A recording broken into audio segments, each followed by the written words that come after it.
remplir un livret A qui est un CV professionnel élargi.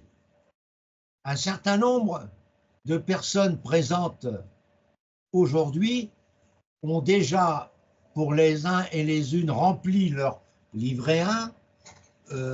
Certains demandent ou auront un rendez-vous la semaine prochaine pour valider définitivement le livret A. D'autres ont envoyé cette semaine le livret A et attendent, bien sûr, à partir de l'envoi, la recevabilité.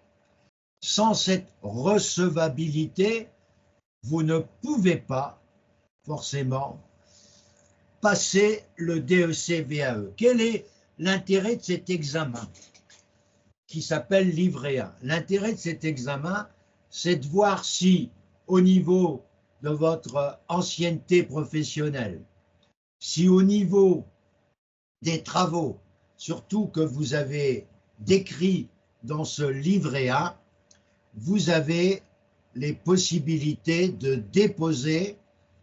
Ils ne disent pas que vous allez avoir le DEC-VAE, mais vous avez les conditions, c'est déjà une première étape très satisfaisante. Le jury a apprécié que vos conditions étaient suffisantes pour pouvoir passer cette épreuve de VAE que vous avez choisie. Pour le livret 1 du DEC qui nous intéresse, mais aussi le livret 1, pour aussi le livret 1 du DSCG, nous verrons ensemble que ces dossiers sont relativement très présents et très, je dirais, semblables. Je vais donc vous expliquer en le prenant avec vous, c'est ce que j'aimerais que vous fassiez. Je vois que Jordan est en train de circuler dans les couloirs de je ne sais où, mais il est en train de circuler. Il nous fait le plaisir de partager son parcours. On le remercie. Donc, merci Jordan. On va, s'il vous plaît, j'aimerais que si vous ne l'avez pas, je vais vous l'envoyer, mais j'aimerais que vous preniez le livret 1 du DEC.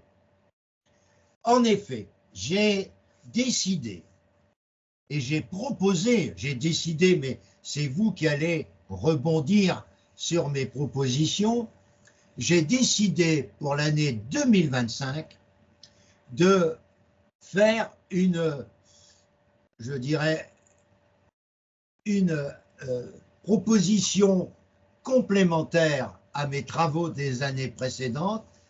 Je souhaite que ceux qui n'auraient pas le DSCG puissent préparer en même temps les deux épreuves.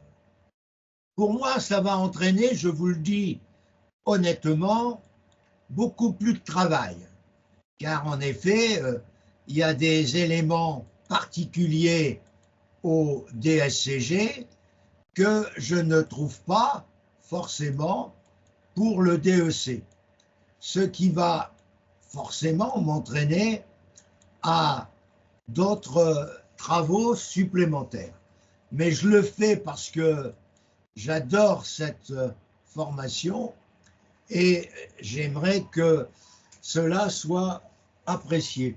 Je vois qu'il y a un expert qui s'appelle Slimani, je vais le mettre, j'ai vu que c'était marqué expert, oh dis donc, expert Slimani, je vais voir si c'est lui qui est arrivé, expert Slimani, du moins c'est, voilà, je vais l'appeler là, c'est très bien.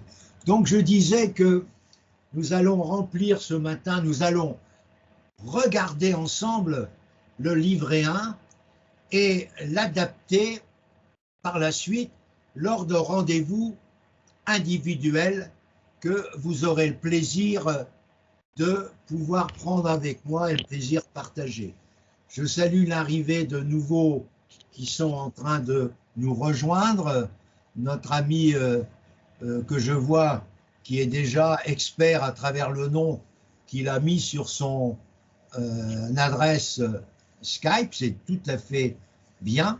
Et nous allons demander à chacune et chacun d'entre vous d'ouvrir le livret 1.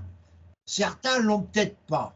Donc, vous levez la main, vous savez comment ça se passe sur Skype. Vous avez à droite, je dirais, de votre écran, en bas, vous avez un cœur rouge qui symbolise votre réaction au cours de mes propos, où vous avez levé la main. Si vous levez la main, eh bien, ça veut dire que vous n'avez pas devant vous votre livret 1, et ça, bien sûr, ça m'obligera, mais c'est un service, à vous l'envoyer. On m'avait annoncé, derrière Moumine, on m'avait annoncé beaucoup d'auditeurs du Tchad. Je vois qu'en dehors, je dis peut-être des bêtises, en dehors de Moumine, je ne vois pas beaucoup d'autres candidats du Tchad qui semblaient hyper intéressés et pour lesquels j'ai apporté les informations demandées. Bien, je suis un peu surpris. Bon, bref, ça c'est peut-être que Moumine, il a une raison pour nous préciser cette absence momentanée, peut-être, où ils n'ont pas compris le message. Je ferme les micros de ceux qui viennent d'arriver, à moins que vous leviez la main pour prendre la parole. C'est évident que je vous la laisserai immédiatement. Mais Moumine, je t'ai posé une question. Comment se fait-il que tous les collègues, dont certains tu me les as recommandés, ne sont pas là ce matin? Ils auront la vidéo, forcément. Mais c'est pas sympa.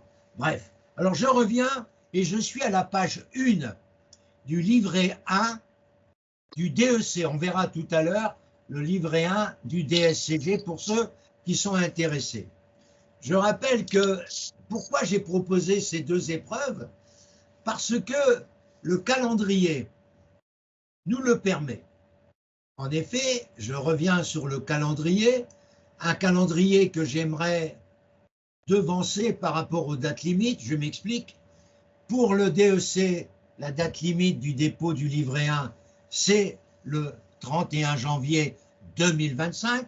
Nous sommes aujourd'hui que le 23 novembre, pardon. Et moi, j'avais demandé à tous mes candidats qui ont bien voulu manifester leur intention de suivre ce DEC-VAE avec Francis Tison, eh bien, de remplir votre dossier pour forcément le dossier pour le 30 novembre. C'était une date, mais pour le 31 décembre, ça va encore. Hein. Mais je veux que vous évitiez la bousculade la dernière semaine de janvier, ou alors là, vous allez forcément attendre 2 mois, c'est-à-dire fin mars, pour avoir la validation. Tandis que si vous le faites actuellement, je ne dis pas que c'est une période creuse pour le siècle, il n'y a pas de période creuse pour le siècle, puisque les examens se succédant derrière les uns les autres, il y a toujours du travail au siècle.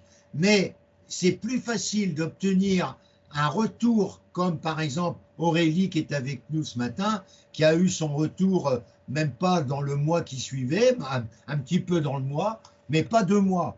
Et il y en a d'autres qui ont déjà reçu, parce que avant de me rencontrer, ils avaient déjà déposé leur livret A. Donc ça, c'est déjà une première étape hyper importante.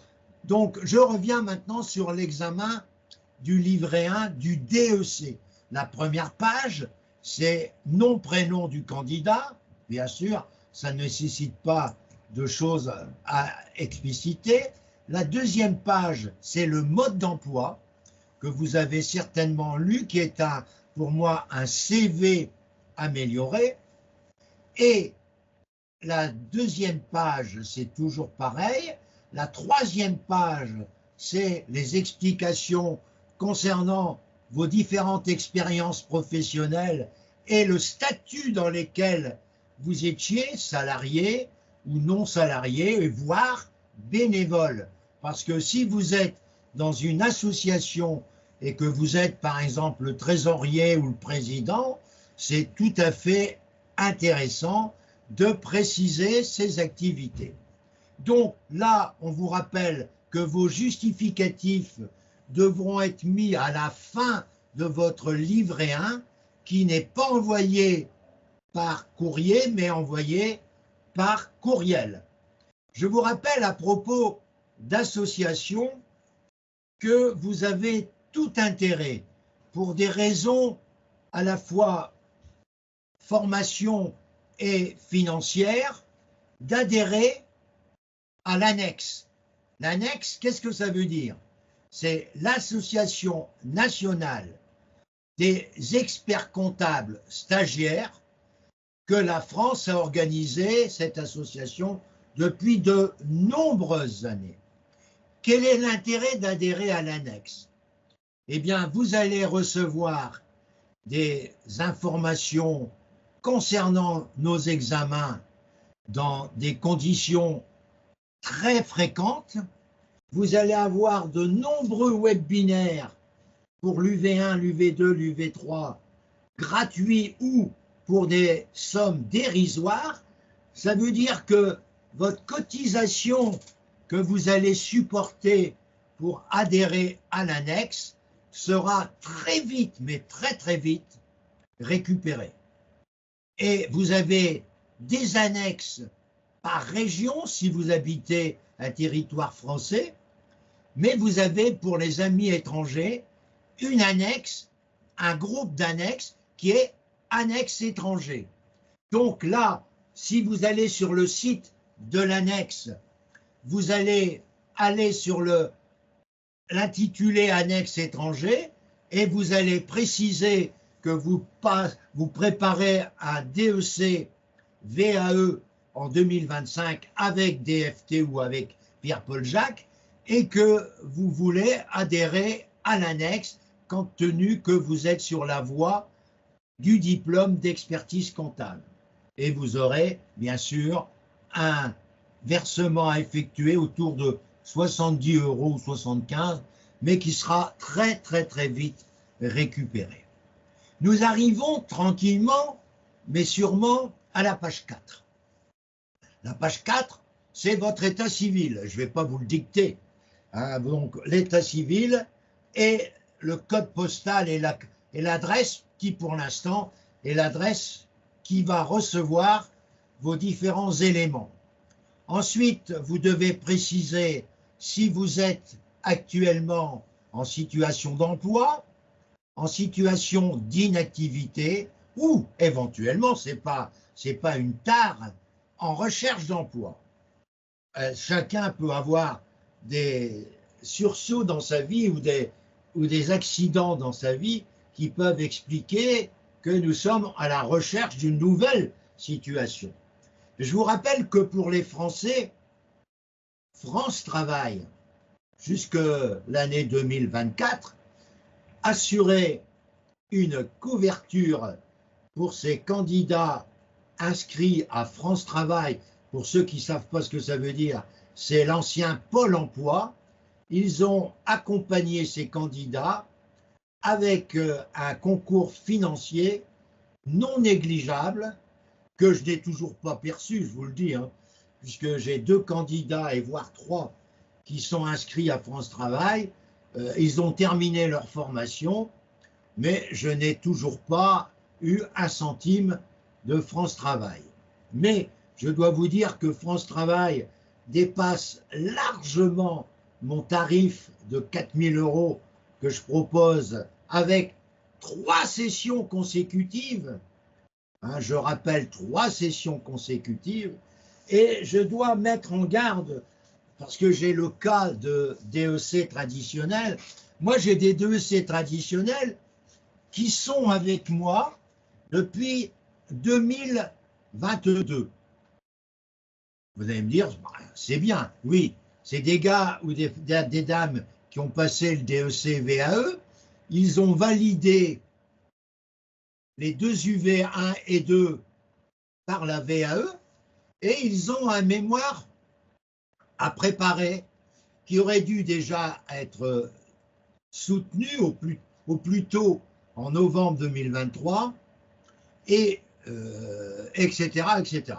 Alors ces personnes-là, et moi j'avoue franchement que je ne peux pas continuer comme ça, d'abord le mémoire, ça n'a rien à voir avec la VAE et ça nécessite un travail colossal de ma part et je redemande un complément, mais si vous passez la VAE avec moi et que vous validez l'UV1 et que vous validez les autres, vous ne validez pas les autres UV, je vous reprends pour l'UV2 sans aucun problème et sans supplément pour l'année suivante, puisque l'année suivante, vous allez devoir passer l'UV2, parce qu'à chaque fois que vous validez une UV en DEC, les autres UV, vous êtes envoyés vers les épreuves du DEC traditionnel.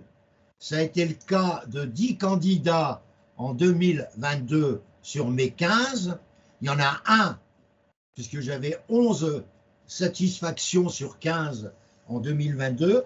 Il y en a un parmi les 15 qui a eu son DEC complètement du premier coup. C'était un banquier.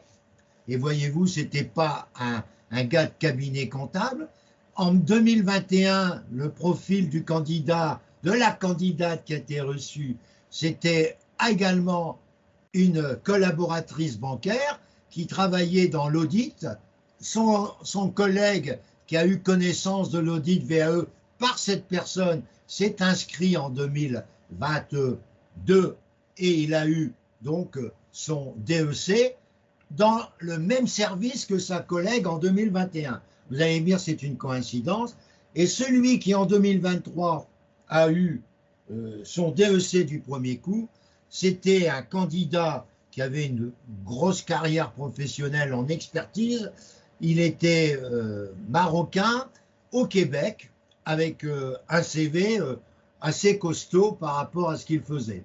Donc, sur les 3 reçus du premier coup, il y a eu 2 banquiers et un cabinet comptable. Donc, c'est pour vous dire que la dominante n'était pas forcément le cabinet comptable. Donc, il travaillait en entreprise bancaire, mais pas en entreprise cabinet ou commissariat au compte. Cette année 2024, j'en suis sûr, ça va beaucoup changer. Je voudrais revenir sur mes 11 candidats et vous expliquer pourquoi je suis un petit peu, pas fâché, mais je dois mettre les points sur les i. Je m'explique. C'est parmi ces 11 candidats, il y en a un qui a eu du premier coup en 2022, les 10 autres ont eu UV1, UV2, et ont eu soit UV1, ou soit UV1, UV2, ou soit UV2. Il y en a même un, et c'est assez surprenant parmi les 11, il y en a un qui a validé l'UV3 mémoire, mais qui n'a toujours pas, et ça c'est son problème, validé l'UV1 et l'UV2, puisqu'il ne suit pas toujours les cours de manière sérieuse, il ne fait pas les devoirs non plus. En effet, ces 11, parmi les 11, à la date où je vous parle, il y en a 8 qui sont diplômés. Il y en a 3 qui sont encore en train de terminer. C'est-à-dire, il y en a un qui a eu son 4.1 depuis 2023, début d'année 2023. Son 4.1 est valable 4 sessions, donc 8 sessions, donc il y a encore quelques sessions devant lui, c'est-à-dire 4 ans. Si au bout des 4 ans, il n'a pas été plus loin que son 4.1, qui est la validation de sa notice, il perdra son 4.1. Les 2 autres sont en train d'écrire leur mémoire, mais certains, au lieu de le passer à la date prévue, c'est-à-dire dans la session qui arrivait, il remet toujours. Il y en a un, ça va faire 3 fois qu'il remet le dépôt de son mémoire. Et moi, je ne peux pas continuer pendant des années à suivre un candidat par rapport à son bon vouloir. Je m'explique. Moi, quand je propose 3 sessions, je dis bien sessions consécutives. Parce que si vous prenez le temps de respirer pendant plusieurs années, moi, je ne vais pas faire une formation pendant 5 ans sans avoir un supplément. C'est pas possible. Moi, je ne peux pas attendre. Moi, il faut que vous suiviez les 3 sessions consécutives. Eh bien, il y en a un qui m'a encore envoyé un mail hier en me disant finalement, je ne dépose pas mon mémoire en mai 2025, mais en novembre 2025.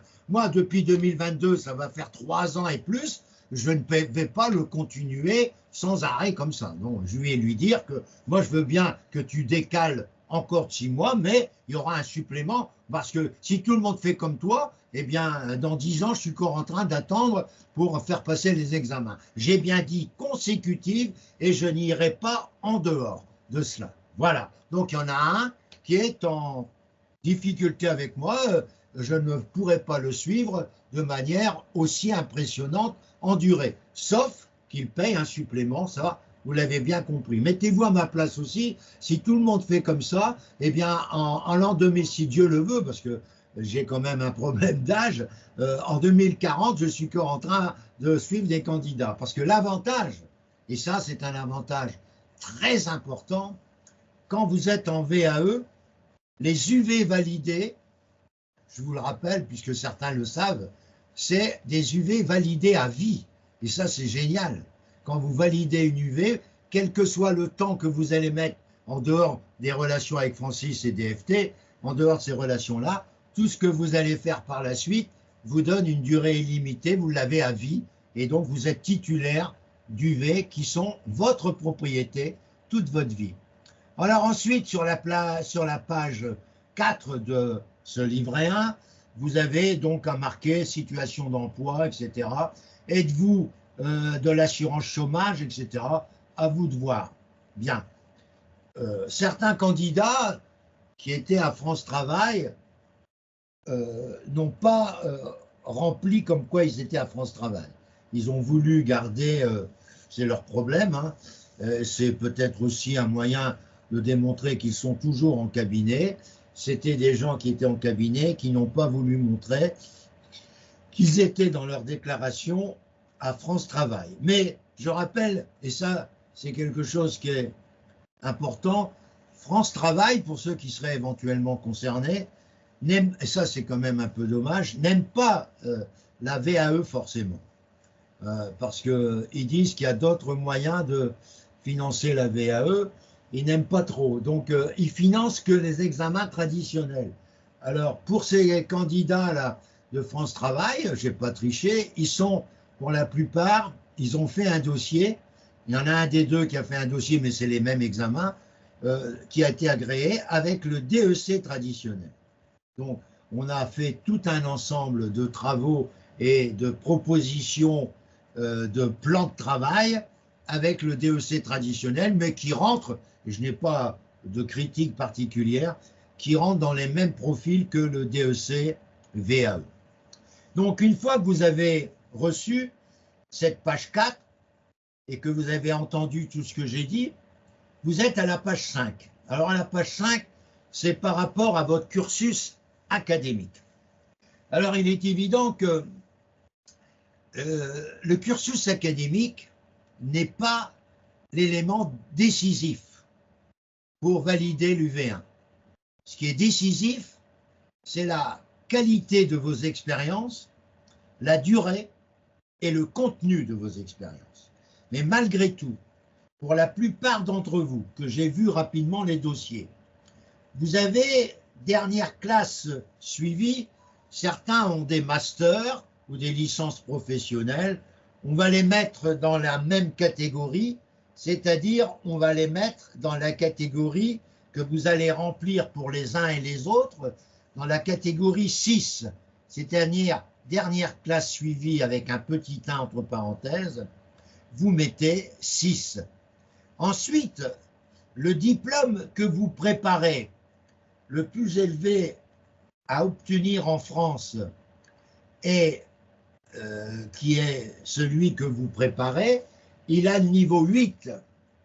Donc, vous mettez dans le titre ou diplôme le plus élevé en France, vous mettez 8 et vous pouvez ajouter, mais ce n'est pas nécessaire, sur la droite, vous pouvez ajouter DEC VAE. Je dis bien sur la ligne qui s'appelle titre ou diplôme le plus élevé obtenu en France, vous mettez 8 et vous mettez DEC VAE au bout du chemin pour montrer pourquoi vous avez mis 8. Ensuite, vous avez éventuellement des attestations de reconnaissance d'études et de formation suivies à l'étranger, ben, ça doit être oui pour nos amis étrangers qui sont au Congo, qui sont au Bénin, qui sont en Côte d'Ivoire ou au Cameroun ou au Gabon et qui ont suivi à l'université de leur pays un certain nombre de formations correspondant à des masters ou à des licences. Donc, à vous de voir, pour nos amis qui viennent de l'étranger, les diplômes, parce que là, vous vous adressez à un jury français, ne l'oubliez pas, et vous, vous êtes un ami étranger qui a pu passer le DEC-VAE grâce à votre serviteur depuis 2021, car avant, c'était interdit. Et Francis, il a fait le maximum auprès du ministre de l'université pour vous accorder cette possibilité. Alors, il est évident que là, on vous explique tous les examens relatifs à un certain nombre de choses et on rappelle que le niveau DEC, c'est le niveau 8. Donc, on vous rappelle pour vous remplir éventuellement attestation, pour remplir en mettant les croix dans les cases correspondantes, vous avez un détail qui vous est remis en bas, qui vous explique que vous n'allez pas, bien sûr, remettre votre brevet des collèges, ni CAP.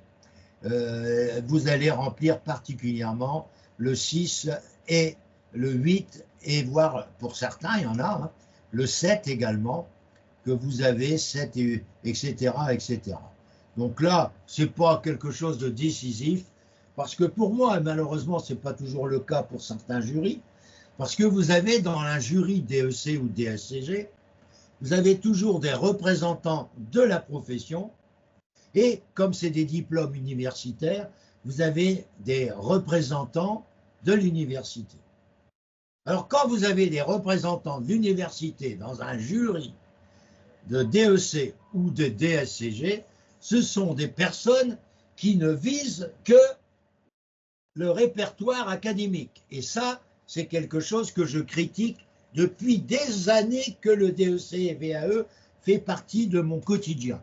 Je considère que les diplômes, ce n'est pas un gage de compétence, c'est un gage de connaissance à un moment donné.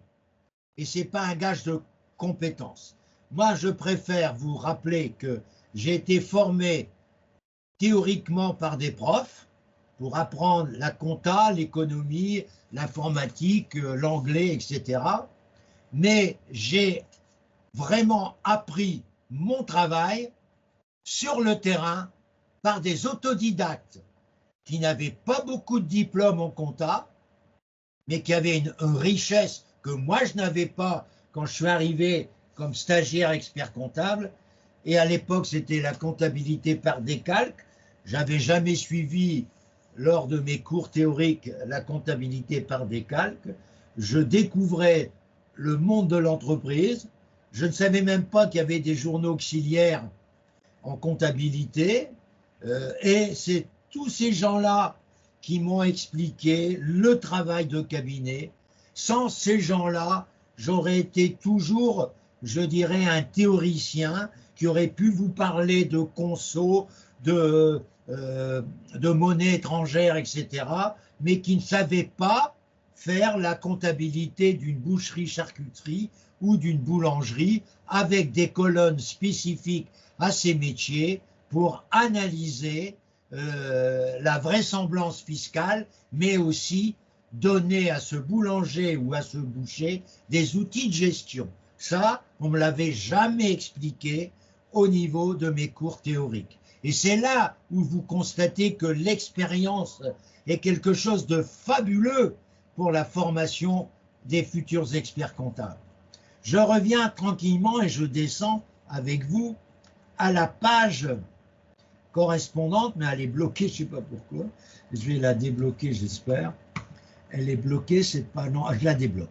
Nous arrivons au fait des diplômes, titres ou certificats que vous avez éventuellement obtenus. Vous commencez toujours par le diplôme le plus récent, pour terminer par le diplôme le plus ancien.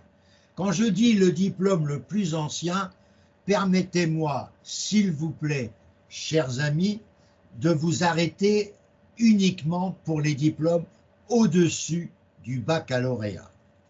Voilà. Bien.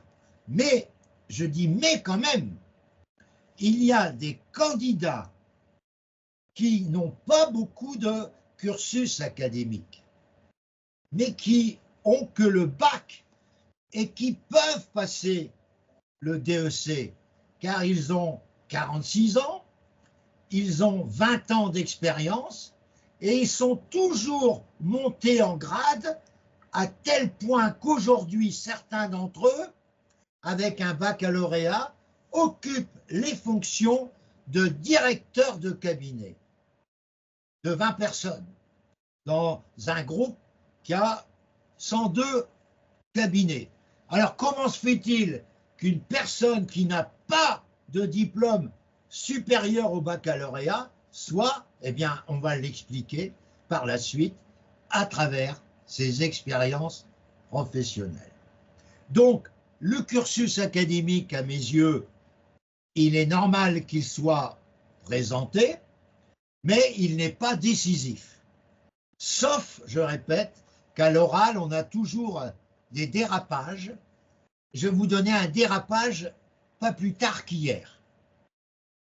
Hier, un de mes candidats très costaud passe son mémoire qu'il a préparé avec moi et qui était à mes yeux très intéressant, ce mémoire.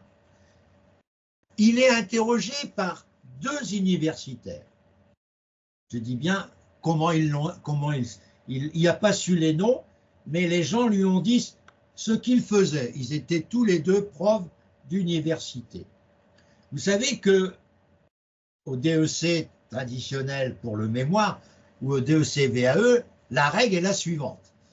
Vous avez pour le DEC traditionnel 10 minutes d'exposé de votre mémoire et ensuite au maximum vous restez 50 minutes avec le jury dans des échanges. En ce qui concerne le DEC VAE, vous avez 10 minutes, c'est un petit peu malheureusement ce qui a été fait par de nombreux jurys, mais certains jurys ont dit aux candidats, et c'était, je dirais, l'ouverture possible, vous pouvez disposer de 10 à 15 minutes.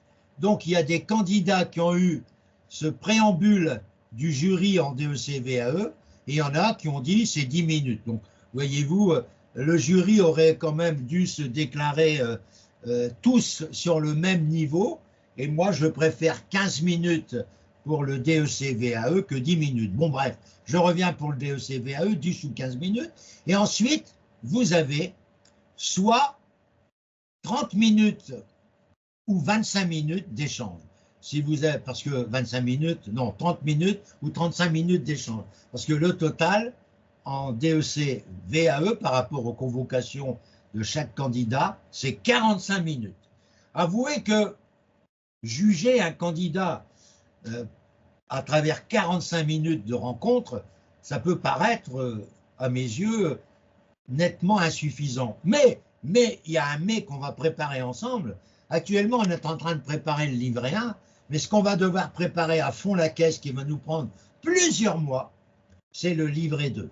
Alors, je ne dis pas que nous allons passer des centaines, des milliers de pages. Non, c'est de trouver des pages, des synthèses qu'on verra par la suite du livret 2, qui situeront exactement la qualité, la richesse de vos expériences. Et c'est là où on découvrira l'intérêt de certaines choses. Donc là, la fiche 2, c'est vos diplômes. N'ayez pas de complexe pour ceux qui n'ont pas trop de diplômes. Ce n'est pas la règle de la VAE. Ensuite, si certains d'entre vous, et j'en ai certains d'entre vous, si certains d'entre vous ont passé des épreuves au cours des années précédentes, soit de la déontologie, de la révision et de la soutenance, vous mettez les sessions, vous mettez les notes et vous mettez les attestations que vous avez reçues du siècle. Mais ces attestations et justificatifs se mettent pas à cet instant-là, se mettent à la fin de votre rédaction du livret 1. Alors, il est évident que quand vous avez passé, j'en ai des candidats qui ont passé l'UV1 et l'UV2 et qui ont perdu la validité, puisqu'ils devaient déposer un mémoire dans les 4 ans, ils ne l'ont pas fait. Ils ont eu un UV1 et un UV2 en 2008, j'en ai, et depuis, ils ont tout oublié. Donc, ces gens-là, ils ont quand même, je dirais, un point fort. Ils ont déjà validé l'UV1 et l'UV2 lors de sessions traditionnelles. Je ne dis pas qu'ils vont forcément valider, mais ils ont 90% de chance que le jury, devant le fait que vous ayez déjà validé l'UV1 et l'UV2, vous valide une nouvelle fois en VAE l'UV1 et l'UV2. Mais, et c'est là le mais, celui qui est passé en 2008, l'UV1 et l'UV2, qui l'a validé et qui n'a pas passé le mémoire dans le temps nécessaire, il a perdu en DEC traditionnel l'UV1 et l'UV2. Mais s'il passe en 2025, il a 43 ans aujourd'hui, s'il passe en 2025 l'UV1 et l'UV2 et qu'il est valide, il ne sort pas battu, au contraire. Il a l'UV1 et l'UV2 à vie, ce qui lui donne un autre délai pour rédiger ou passer son mémoire. Supposons, et ça arrive assez souvent dans le DEC VAE, Monsieur X a eu l'UV1, l'UV2 en 2008 et 2010. Il a perdu la validité, mais il a marqué quand même les épreuves qu'il a passées et la note qu'il avait obtenue. Il a déposé son dossier VAE complet, c'est-à-dire qu'il passe les 3 épreuves, UV1, UV2 et UV3. Il a présenté avec Francis un bon livre 2 dans lequel on a mis ce qu'il fallait. On a dépouillé toutes les exigences de l'UV1 et de l'UV2 qui ont été remplies largement par ce candidat. Le jury, voyant qu'il a déjà passé les UV1 et l'UV2, va être très rapide sur l'UV1 et l'UV2, mais va être très exigeant pour la 3e épreuve, qui est l'épreuve mémoire qui est la plus difficile à obtenir pour le VAE. Pourquoi? Parce que le mémoire, c'est vrai, c'est une épreuve qui nécessite a priori plusieurs centaines d'heures de travaux, à la fois pour l'écrit, pour la recherche et pour la soutenance. Et en conséquence, le jury exige que vous apportiez des preuves que vous pouvez rivaliser avec un mémoire. Et quelles sont ces preuves? Ces preuves, c'est votre appétence pour la formation à titre personnel, mais votre appétence pour former vos collaborateurs. Donc tout ce qui concerne la formation, ça a un rôle énorme pour l'UV3 de votre livret 2. Deuxième point important, en respectant le RGPD, c'est de montrer certains dossiers d'audit, certains dossiers que vous avez pu réaliser au niveau de l'audit légal ou l'audit contractuel, où vous avez réalisé une autre mission d'apport partiel, où vous avez réalisé une transformation dans une société, vous avez réalisé une conso. Ce sont des dossiers qui démontrent la qualité et la performance du candidat que vous êtes à des niveaux de valeur ajoutée qui se rapprochent de celle d'un commissaire ou de celle d'un expert comptable. Ça, c'est le 3e volet à travailler pour la partie 3 mémoire de ce DEC VAE. Troisième point important, c'est la rédaction. et là je m'appuie sur les conséquences d'un jury quelquefois un peu fantaisiste. Je dis pourquoi fantaisiste. Quand vous lui présentez un troisième volet de dossier qui s'appelle la documentation technique. Je prends l'exemple d'Aurélie qui a déjà fait une première documentation technique. Je prends l'exemple d'un autre candidat qui n'est pas là, puisque donc il a déjà son livret 1, il n'est pas là. Ces dossiers techniques, ce sont des travaux. Je réponds à Pasteur dans quelques secondes. C'est des travaux que vous avez choisis par rapport à des éléments qui peuvent intéresser qui et quoi. Ça peut intéresser vos clients qui vous demandent une étude précise, par exemple, j'ai n'importe quoi, en France, sur l'épargne salariale dans les TPE, qui vous demandent de faire un dossier précis, documentaire, qui n'a rien à voir avec un mémoire. Un dossier documentaire, on a décidé tous ensemble de faire des dossiers documentaires, au moins 2 pour l'année 2025, qui doivent chacun tourner autour de 50 pages. Pourquoi je dis 50 pages? Pour revenir aux conditions demandées par certains jurys un peu fantaisistes, qui disent « Vous avez fait des dossiers, madame, ça fait combien de pages, s'il vous plaît, par rapport aux mémoires ?» Alors, parce que vous devez faire, alors je continue les propos de ce jury un peu fantaisiste, parce que vos dossiers, madame, doivent faire 100 pages. C'est complètement ridicule. Pour moi, ce n'est pas une question de quantité, c'est une question de qualité. Et ça, j'avoue que je suis toujours en pétard quand j'entends de telles réflexions. Je voudrais également, les amis, vous rappeler quelques thèmes qui peuvent être faits et qui peuvent servir. Mais méfiez-vous. Ne donnez pas au jury l'impression que vous avez fait un thème d'étude au mois de mai ou au mois de juin ou au mois d'avril 2025, parce que le jury va absolument croire, et va croire, que vous avez fait ces études techniques uniquement pour le DEC-VAE, alors que, habituellement, pour vos collaborateurs, pour vos clients ou pour votre direction, vous ne faites pas ces documentations techniques. Donc, je vous donne un petit conseil. Il faut que ces documentations techniques ne soient pas écrites avec l'année 2025, mais qui soient écrites en précisant une date soit de 2023, soit de 2024, et faire comprendre au jury que vous faites ça régulièrement pour améliorer la qualité de l'information de votre cabinet. Exemple de documentation qu'on peut mettre en place. Partage de la valeur. Exemple. Autre documentation, la compilation entre une comptabilité effectuée au Gabon avec un siège social en France. Autre chose, une comparaison de la fiscalité du Tchad avec la fiscalité française.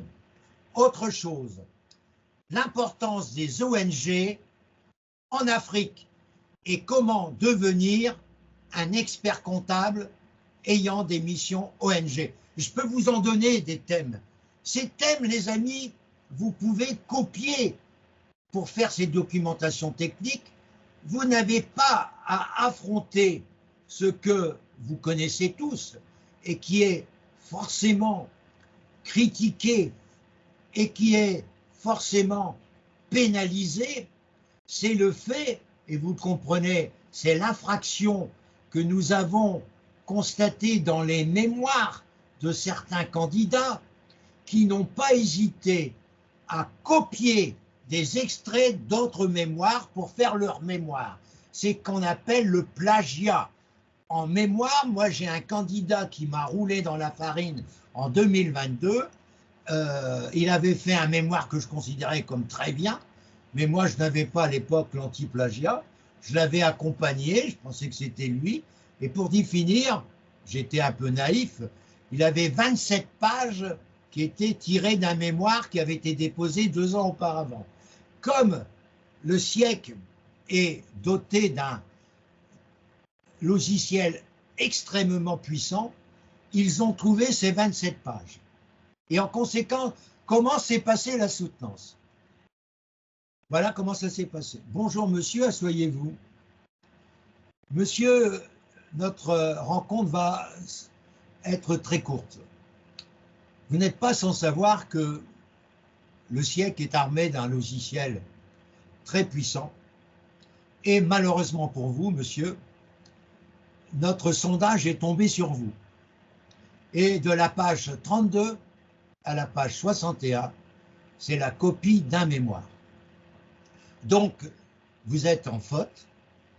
Vous allez être convoqué au conseil de discipline et vous aurez bien sûr les sanctions qui sont peut-être pour vous soit des sanctions d'interdiction d'examen toute votre vie, soit d'interdiction de cet examen toute votre vie, donc vous ne pourrez pas être expert comptable, que ce soit par la VAE ou par le traditionnel, ou alors vous aurez une sanction pendant plusieurs années. On vous souhaite un bon retour, mais monsieur, quand on triche, on doit prendre ses responsabilités et savoir que les sondages sont de plus en plus fréquents pour tous les mémoires qui sont passés avec ce logiciel et que jouer avec ça, c'était très dangereux. Alors le gars, il dit, mais madame, monsieur, j'étais pris, ma femme était en train d'accoucher et j'avais pas fini mon mémoire, j'ai trouvé ce mémoire, j'ai considéré que ces pages étaient bien, etc., etc. Bon, bah, il a fait tout ce qu'il a pu, donc il a été envoyé au conseil de discipline quelques mois après. Il a eu 3 ans d'interdiction. Ce monsieur, c'était en 2021, ce monsieur a repassé le DEC VAE. Il souhaitait que je l'accompagne, j'ai pas voulu l'accompagner. Je ne sais pas quel sera le résultat, on attendra le résultat en janvier. Voilà, mais c'est là que je voulais vous dire que pour les documentations techniques, les amis, vous pouvez faire du plagiat sans aucun problème, parce que ce n'est pas un mémoire que vous faites. C'est une documentation, mais vous avez intérêt à mettre le nom des articles que vous avez tirés pour faire votre documentation technique, car ça, c'est bien sûr relativement normal, parce que vous avez fait du plagiat, mais un plagiat informel, et que vos lecteurs, qui sont vos collaborateurs, etc., auront des moyens d'aller plus loin par rapport à votre bibliographie que vous avez mis avec des liens hypertextes pour aller directement sur les manuels que Francis vous a envoyés grâce à sa bibliothèque numérique qui fait 14 gigas actuellement. D'ailleurs, vous l'avez pu remarquer depuis que vous êtes avec moi, combien j'envoie d'informations. Mais Pasteur a levé la main et je lui laisse la parole à mon ami Pasteur. Oui, bonjour à tous. Parle un peu plus fort. Parle un peu plus fort parce que, contrairement à moi, merci beaucoup pour la présentation jusqu'à actuellement, elle est très enrichissante. En fait, sans tout tarder, moi, vous avez donné quelques aspects importants, quelques signes distinctifs pour enrichir notre mémoire DEC VAE, le moment venu. Alors, vous avez parlé de la transformation dans une société. Il faut que le mémoire soit riche au point où on ressent de la transformation dans une société. Vous avez parlé de réaliser des travaux de consolidation, si possible. Vous avez parlé également d'un autre élément là, que je n'ai pas suivi, mais qui pourra également aider. C'est pourquoi c'est ce que je voulais savoir. C'est-à-dire que toutes les documentations techniques, mon garçon, on les détermine lors de rendez-vous individuels, comme que je l'ai eu avec toi, tu as bien vu, on a commencé à remplir ton livret 1, il est même presque terminé, on va le valider la semaine prochaine à 2, donc ça s'est bien passé, tu peux le dire, Pasteur, hein, que notre rendez-vous a été dépouillé tout ce que tu avais écrit, et on a travaillé, n'est-ce pas, tu peux le confirmer, Pasteur, tu l'as vécu avec moi. Exactement. Donc on a travaillé à fond toutes les lignes de ton livret 1 et on a presque terminé avec les attestations. Mais là, on est en train d'évoquer le cœur. C'est pas aujourd'hui que j'aurais dû le dire, mais là, tu me poses des questions et je réponds. Toutes ces études techniques par rapport à votre travail d'aujourd'hui, par rapport à l'intérêt de votre cabinet, par rapport à l'intérêt de votre pays. Parce que moi, il y a des études techniques que j'aimerais faire par mes amis qui viennent de l'étranger. J'ai par exemple un expert comptable tunisien, j'ai dit bien, il est expert comptable en Tunisie, mais pas le diplôme français. Il a fait un excellent travail de documentation technique sur la fiscalité des entreprises en Tunisie et en France. Moi, j'aimerais que cette idée de comparaison de la fiscalité des entreprises au Cameroun, au Gabon, au Bénin, au Maroc, ou d'autres pays représentés au Tchad, soit un exemple parmi tant d'autres. Mais ça a beaucoup plu au jury. Pour ça que j'insiste. Le jury a été impressionné par cette étude. Donc, le fait que vous apportez, je dirais, dans la documentation du jury, quelque chose qui l'intéresse, eh bien, forcément, vous avez une approche favorable pour valider. Ce monsieur, je peux vous le dire, je le sais, parce qu'il va être reçu, il n'y a pas de problème. Donc, c'est pour vous dire, bon, il a 77 ans aussi, hein. Ça joue un rôle aussi, hein. C'est le cadeau. Vous savez que j'avais des candidats, cette année, j'en ai pas qui ont cet âge-là, mais j'ai eu des candidats en 2024 qui allaient de 32 ans à 81 ans. C'est-à-dire que j'avais le grand-père et les petits-enfants. Hein, formidable. Hein. Et le 81 ans, c'est un monsieur qui avait encore une verve extraordinaire et qui a passé un entretien formidable. Ils lui ont dit, monsieur, on est admiratif de tout ce que vous faites. Quand on vous dit ça à la fin d'un exposé, ça fait plaisir. Vous êtes bien convaincu de l'intérêt. Puis quand vous avez un gars comme moi, qui, j'ai pas peur de dire, il est vachement motivant, ce Francis, là. Puis il est quelquefois emmerdant, parce qu'il exige des choses et il donne des idées. Puis Francis, vous l'avez encore vu ce matin. Ce matin, moi, je suis un gars qui apprend des citations depuis 1965, c'est-à-dire le jour où j'ai commencé à m'occuper de l'expertise comptable en préparant à l'époque le DECF. Eh bien, j'ai appris une citation tous les jours. Et quand je faisais des conférences, j'en ai fait 1562 en France et en Corse. Quand je dis la France, c'est la métropole et la Corse. J'allais souvent en Corse et j'allais souvent à Marseille. C'était les lieux, et à Strasbourg, Colmar et Mulhouse. Voilà les lieux privilégiés. Après, j'allais à Paris, Nantes. Bon, je connais tous les aéroports grâce à mes conférences que j'allais faire dans les centres de gestion et chambres consulaires, chambres de commerce ou chambres des métiers sur des sujets divers. Eh bien, regardez ce matin ce que je vous envoyais. Ce matin, je vous envoyais des citations sur le management. Vous avez 2000 citations. Et vous savez comme moi que quand vous faites un exposé, le jour de l'oral, que ce soit pour le DSCG, que ce soit pour le DEC traditionnel ou le DEC VAE, terminez toujours par une citation qui va émouvoir le jury. J'ai été 562 fois membre officiel d'un jury de DEC traditionnel. Je sais comment on est sensible en tant que jury. Donc vous avez un gars d'expérience qui vous parle. Et apprenez des citations. Faites-en une à la fin, s'il vous plaît. Est-ce qu'il y a d'autres personnes qui ont envie de lever la main pour poser quelques problèmes? Personne? Donc vous êtes sous le charme. Je continue.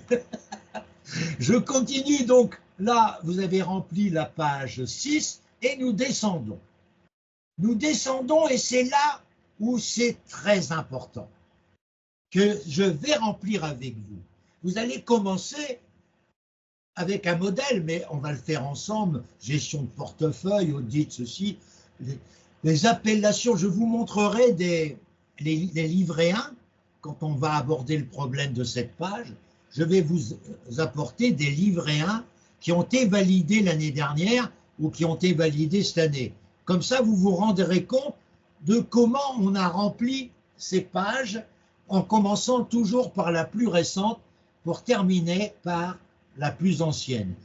Alors moi, j'ai des candidats qui sont arrivés, je prends l'exemple de 81 ans là, à plus de 80 000 heures de travail, mais la plupart, c'est pour des candidats classiques, entre 20 000 et 40 000 heures de travail au total, quand on a récapitulé les expériences professionnelles. Donc là, c'est d'écrire le champ de vos travaux, mais pour vous aider à remplir. vous allez sur le site du DEC et vous allez sur le référentiel UV2, c'est-à-dire révision légale. Dans le référentiel, vous avez des exigences qui sont celles que vous devez apporter la preuve que vous avez réalisé ces travaux. Eh bien, j'ai pas peur de vous dire, les amis, que pour remplir la dernière colonne des travaux que vous faites, vous allez chercher des expressions dans le référentiel que vous avez sur le site du siècle UV2 ou épreuve 2 et vous remplissez par rapport aux travaux. Et ça peut être des copier-coller, hein, parce que si vous avez fait un travail comme certains d'entre vous chez KPMG, chez PwC, chez Mazars, et que vous avez affronté les mêmes travaux en tant que manager, vous faites des copier-coller. Mais pour prendre les expressions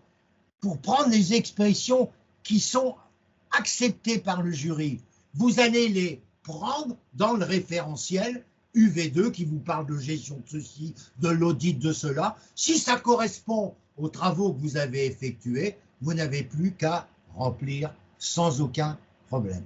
Et ça, c'est très important. Je vous le dis, on ne va pas le faire ce matin, mais c'est pour vous dire comment vous allez me remplir ça. Moi, ce que je souhaiterais, c'est que la semaine prochaine, tous ceux qui sont à l'écoute ce matin, présents ce matin, mais ceux qui sont à l'écoute avec un décalage parce qu'ils n'ont pas pu être présents, je souhaite que tous ces gens qui sont dans le groupe de DFT, je pense à Sarah, je pense à beaucoup d'amis du Tchad, puissent prendre des rendez-vous avec moi durant ces 2 prochaines semaines pour qu'on termine de manière sérieuse et appliquée le livret 1. Et je serai le plus heureux si à la fin de cette année 2024, mes 20 à peu près actuels candidats de DEC VAE, j'ai bien dit, et il y en a 8 de DSCG VAE, puissent terminer leur livret 1 des 2 côtés avant la fin de l'année. Je serai le plus heureux parce que je passerai un réveillon de Noël et de l'an nouveau dans les conditions les plus agréables, les plus détendues, en attendant le feu d'artifice de DFT le 10 janvier, proclamation des résultats. Voilà. Alors, je reviens sur une chose que j'ai involontairement quittée. Je voulais vous dire que j'ai des doutes sur certains universitaires. Et j'ai commencé tout à l'heure à évoquer le cas d'un candidat qui est passé hier. Ce candidat est passé devant 2 universitaires, je répète. Il a fait un mémoire très, je ne donne pas le thème parce que ça va donner l'occasion de le reconnaître, un thème très technique où il a vanté l'expert comptable, il a fait des outils nouveaux, il a présenté des dossiers sur papier, il a fait un graphe, etc., etc. Les 2 personnes l'ont laissé parler 10 minutes.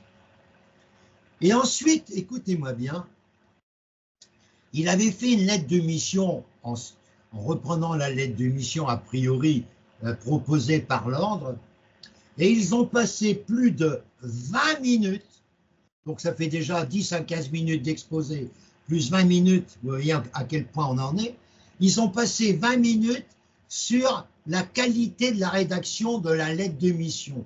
On n'aurait pas dû dire ça, on n'aurait pas dû dire ceci, on n'aurait pas dû dire cela. Avouez que à ce niveau d'examen du DEC, passer 20 minutes sur la littérature accompagnant la lettre de mission, c'est absolument décevant, absolument hors sujet. Ils ne lui ont posé aucune question sur ces outils, alors qu'on dit toujours au jury du DEC traditionnel, quand il fait un mémoire, on doit le questionner sur ses outils. Aucune question sur ces outils. Ils n'ont pas lu le mémoire. Ils ont lu que la lettre de mission. Avouez quand même, bon, il est resté 1 heure, il m'a dit, mais c'était du baratin qui ne touchez pas à son mémoire. C'est inadmissible. Et ce gars peut avoir un 8 ou un 9 ou un 7, sans explication plausible, dans la mesure où il a fait un mémoire d'expert comptable et non pas un mémoire de littérature, et on l'a interrogé sur la rédaction. Mais c'est pas normal. Le gars, il a fait tellement d'outils sur des spécialités d'une profession qu'il a actuellement développée dans son cabinet. Il est le spécialiste de cette activité dans une grande région de la France. Tous les dossiers reviennent vers lui parce qu'il est le spécialiste. Ils n'ont même pas posé des questions sur ce qu'il avait fait. Voilà le danger des universitaires. J'ai beaucoup de respect pour des universitaires, oui, qui sont à la fois experts comptables. Oui, j'ai du respect pour ces gens-là. Et j'ai un respect profond pour M. Hubert Tondeur, par exemple, ou pour d'autres qui ont les mêmes qualifications que M. Tondeur. Mais j'ai horreur de ceux que je viens de décrire. Voilà ma petite parenthèse que je voulais faire. Je reviens au livret 1 du DEC-VAE. J'en arrive maintenant à vos expériences et à la nature de vos activités.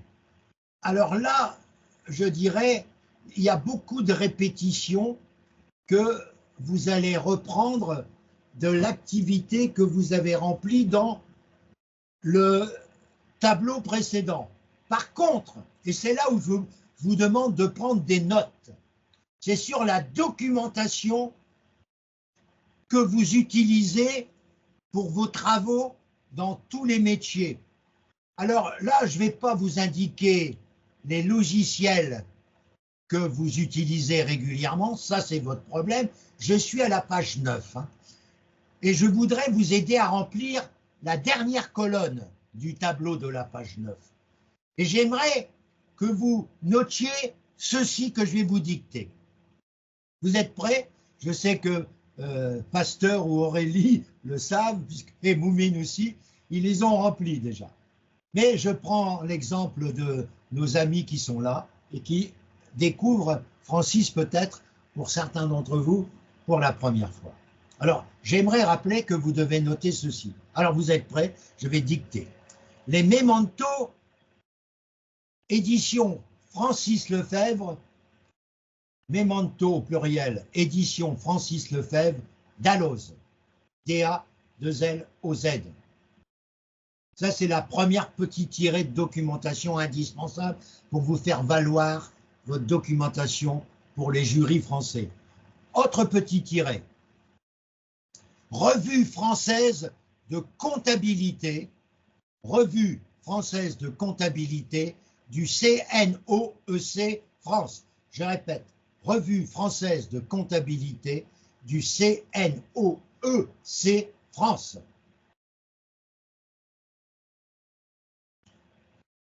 Revue française de comptabilité du CNOEC, C majuscule N-O-E-C France. Autre petit tiret. Revue fiduciaire fiscale sociale.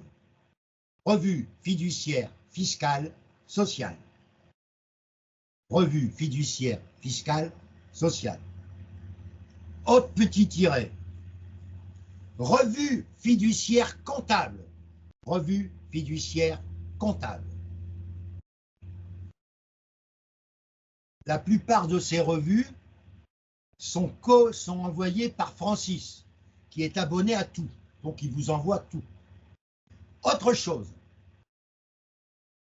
actuel expert comptable, actuel expert comptable, actuel expert comptable. Pasteur, j'ajoute quelque chose que je ne t'ai pas dit hier. J'ajoute pour ceux qui ne l'ont pas encore envoyé, c'est ceci, c'est actuel RH, actuel au masculin, actuel RH, relations humaines, que j'envoie toutes les semaines.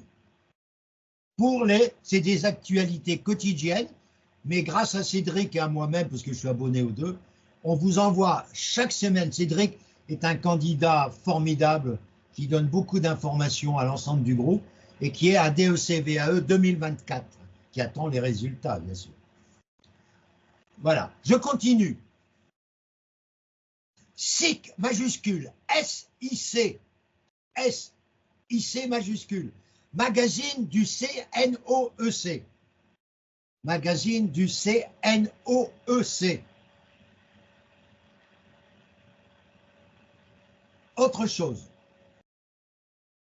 petit tiret, pour Patrice aussi, pour Pasteur aussi, que je n'ai pas donné hier. Note de Bercy, note au pluriel de Bercy, majuscule B-E-R-C-I, c'est-à-dire les notes que je communique du ministère de l'économie et des finances.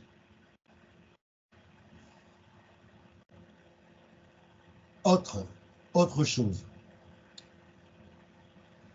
Les lettres de l'ANC, lettres de l'ANC en majuscule, ANC, lettres de l'ANC. Autre petit tiret. Lettres de H2A, lettres de H2A.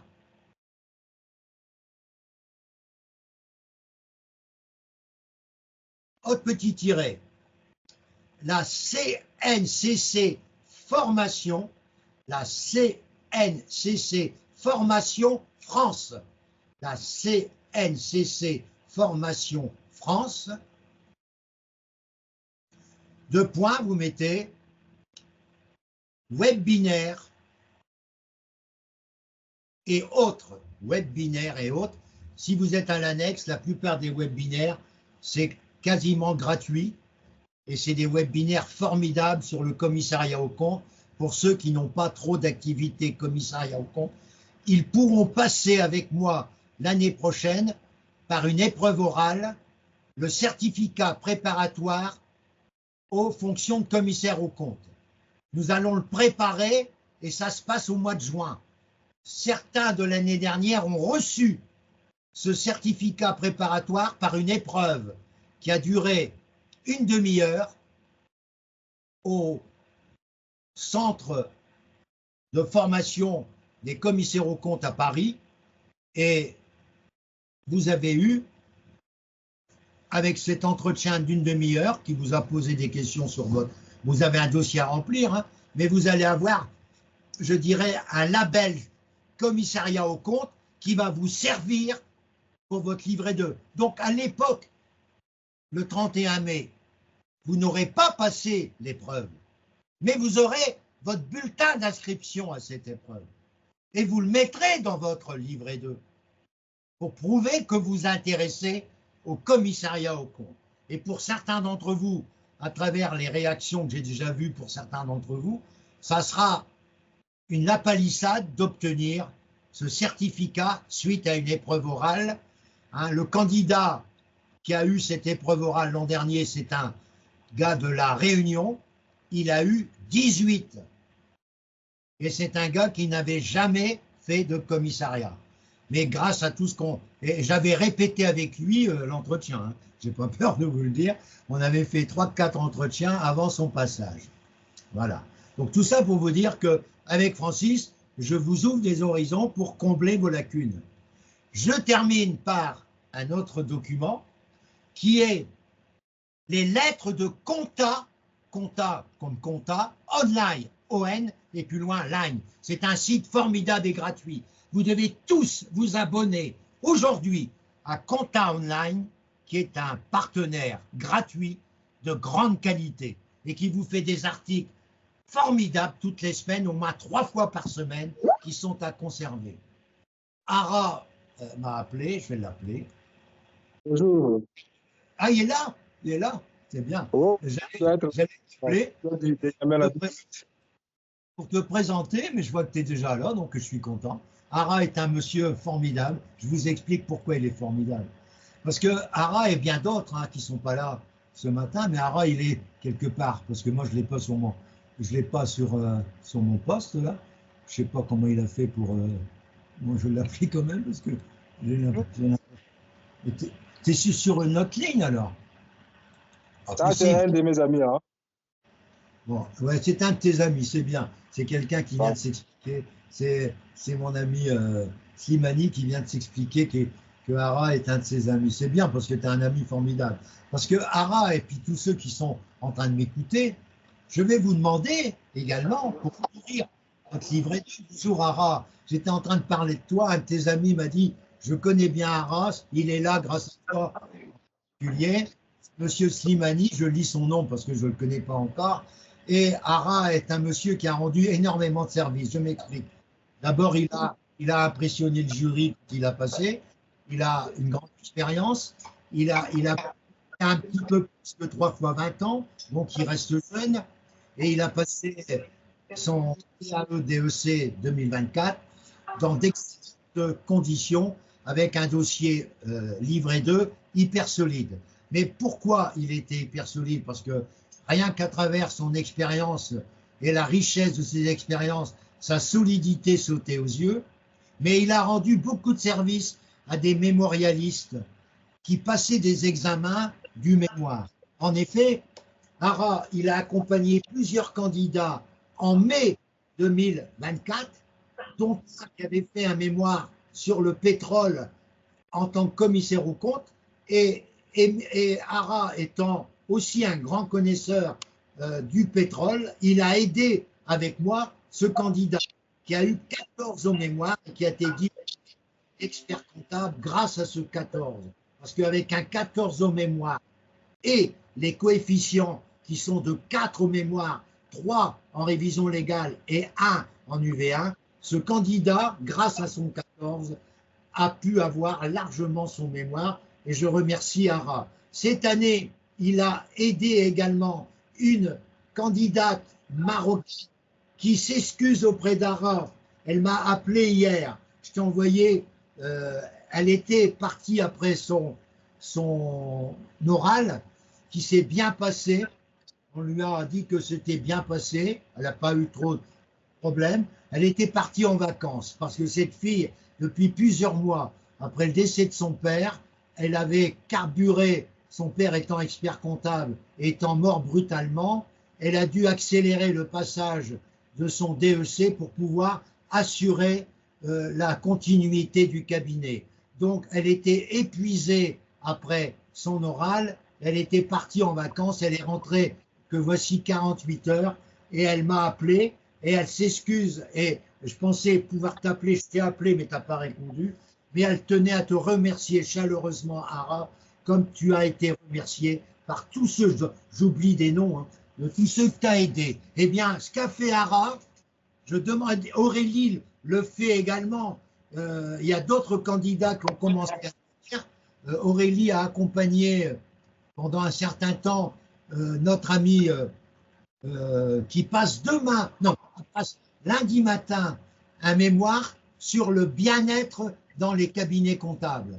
Et Aurélie, qui aime bien ce sujet, l'a accompagnée. Elle repasse des soutenances blanches demain, dimanche, à 8h30 et lundi matin vers 8h ou 9h, car elle passe à distance là-bas à La Réunion. Elle restera à l'Académie de La Réunion. Elle passe à l'heure de La Réunion à 14h30. Donc, heure de La Réunion. Ce qui fait qu'à Paris, c'est 11h30, avec 3 heures de décalage. Mais son jury sera présent. Ah oui, c'est vrai, il y a Kadi qui vient simplement de nous rejoindre. Là, c'est cette dame charmante là, qui vient de nous rejoindre et qui n'a pas été présente. Voilà, je l'appelle. Elle m'appelle de l'autre côté. Bon, Ara, qu'est-ce que tu as comme conseil à donner à tes amis de l'année 2025 qui, pour la plupart, ont entendu parler d'Ara? Bonjour Francis, bonjour à tous. Pour la préparation du DEC VE, d'abord, c'est Francis, il envoie beaucoup de documentation. Il y a aussi la préparation, d'abord, donc le livret 1, mais je pense que livret 1, ce n'est pas quelque chose de très, très difficile. Ce qui est important, c'est le livret 2.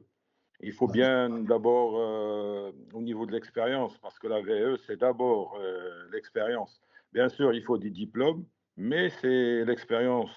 Donc chacun de vous, il doit préparer les attestations pour justifier son expérience et a essayé de préparer le livret 2. Et après, la troisième étape, c'est l'exposé. Donc, il faut essayer bon, il y a à peu près 10 minutes pour préparer l'exposé. Donc, au début, il y a la majorité qui commence à lire, à lire l'exposé, mais ce n'est pas une bonne chose. Il faut d'abord, bien sûr, il faut commencer par lire et après, il faut essayer de préparer à l'oral. Et ce qu'il faut faire, moi, ce que j'ai fait, c'est j'ai enregistré. J'ai enregistré mon exposé et à chaque fois quand je suis en voiture ou j'ai un petit moment, j'essaye d'écouter. Et après, bon, je pense au niveau du jury, il faut pas lire, hein, faut être prêt pour essayer de préparer l'exposé. Bien sûr, il faut aussi un diapo qu'il faut remettre aux membres du jury et voilà, en principe, ça devrait marcher. Il n'y a pas de souci. C'est bien. Alors, tu peux expliquer combien tu as fait de soutenance blanche avec moi?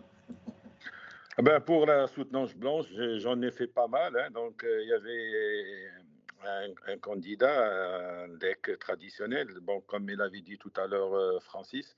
Donc, c'était sur le pétrole, donc le commissariat aux comptes, l'apport du commissaire aux comptes au niveau du pétrole et surtout l'évaluation des réserves. Et puisque moi, je suis expert comptable, je suis commissaire aux comptes. J'ai un client que j'ai accompagné dans le secteur du pétrole, donc j'ai essayé de l'aider et d'essayer de lui poser des questions pour essayer de répondre au moment devant le jury. Et comme il a dit tout à l'heure, Francis, il a eu 14 et avoir 14 en mémoire, c'est très, très important parce que ça compense s'il y a des notes sur l'épreuve numéro 1 et 2. Et après, bon, j'ai aussi accompagné une candidate. Donc, c'était le sujet, c'est les investissements, l'avantage des investissements au Maroc, c'est les investissements étrangers au Maroc. Donc, aussi, bon, bien sûr, j'ai essayé de lui poser pas mal de questions vu l'expérience que j'ai en fiscalité et en juridique aussi. Et aussi, il y avait un autre candidat que j'ai accompagné aussi, c'est l'expert comptable, l'apport de l'expert comptable pour les clubs amateurs, clubs de football amateurs. C'est Julien, je pense, il me semble, c'est Julien. Julien, ouais, Ouais. qui est demain matin également, là, présent. Il m'a dit Oui. qu'il beaucoup sur toi parce qu'il aime bien tes questions. Je répète ce qu'il m'a dit. D'accord, ben, je serai demain. Donc, à quelle heure il a 9h30. D'accord, bon, je vais essayer de... Ouais. Donc, Bien. bon, parce que moi aussi, comme tu le sais, Francis, le football, moi, j'en ai pratiqué, comme je t'avais dit, j'étais minime, cadet, junior, international. J'ai aussi joué en équipe en première certains matchs. Et après, quand j'ai eu mon bac, après, je suis parti en France et j'ai fait mes études d'expertise comptable. Et le dernier que j'ai accompagné, c'est Florent, il me semble, c'est concernant le contrôle de gestion, voilà, externalisé. Et Karima, t'as accompagné Karima aussi, mon grand. Oui, Karima, oui, j'ai dit tout à l'heure, c'était pour Ouais, les investissements, les investissements étrangers. Julien, t'as dit le Marocain de Suisse qui a fait le pétrole, parce qu'il est Oh, Marocain mais il travaille en Suisse, hein, oui. Elias. Et je voulais simplement te poser la question aussi, Ara. Quand on parle d'exposés, explique comment ça s'est passé les exposés avec toi et puis le groupe. Qu'est-ce que j'ai fait pour ça, pour les exposés? Ah ben, d'abord, pour les exposés, donc, c'est que d'abord, chaque semaine, on avait le groupe et chacun de nous, il exposait pendant 10 minutes, 10 à 15 minutes devant Francis et nous-mêmes. Et bon, et après, il y a Francis qui lui pose des questions. il y a aussi nous aussi, quand on voit qu'il y a des choses, on essaie toujours de rectifier comment il doit répondre, comment il doit aussi parler. Donc ça, c'était chaque semaine, c'était le groupe. Et après, sur le doodle, donc il y a des rendez-vous individuels avec Francis pour essayer dans 30 minutes, donc essayer de faire l'exposé devant Francis et essayer de poser des questions. Mais ça, c'est vraiment, c'était chaque semaine, et Et puis le mois de à la fin, les candidats sont tous prêts. Donc, ils sont tous prêts. Voilà, parce que tous ceux qui ont suivi ces cours, parce que en dehors des groupes du dimanche matin, c'est le dimanche matin au mois de juillet où vous faites, bien sûr, quand vous n'êtes pas là, vous êtes en vacances, il y a la vidéo, parce que l'avantage, comme aujourd'hui, Francis, il fait les vidéos de toutes ses interventions. Quand c'est individuel, il y a la vidéo, mais moi, je ne la diffuse pas à personne, c'est à vous, mais vous avez toutes vos vidéos. C'est pour ça que je conseille à chacune et chacun de faire un dossier sur votre bureau, vidéo avec Francis, et d'y mettre des dates à chacune de ces vidéos pour réécouter ces vidéos.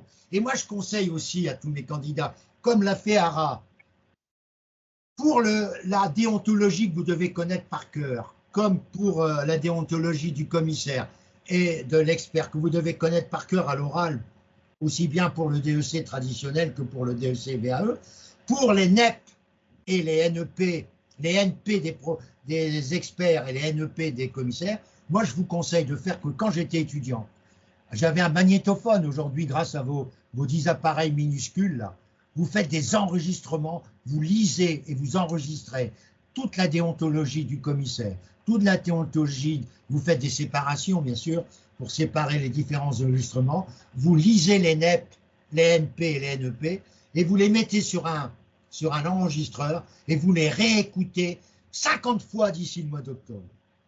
Et vous êtes sûr de gagner.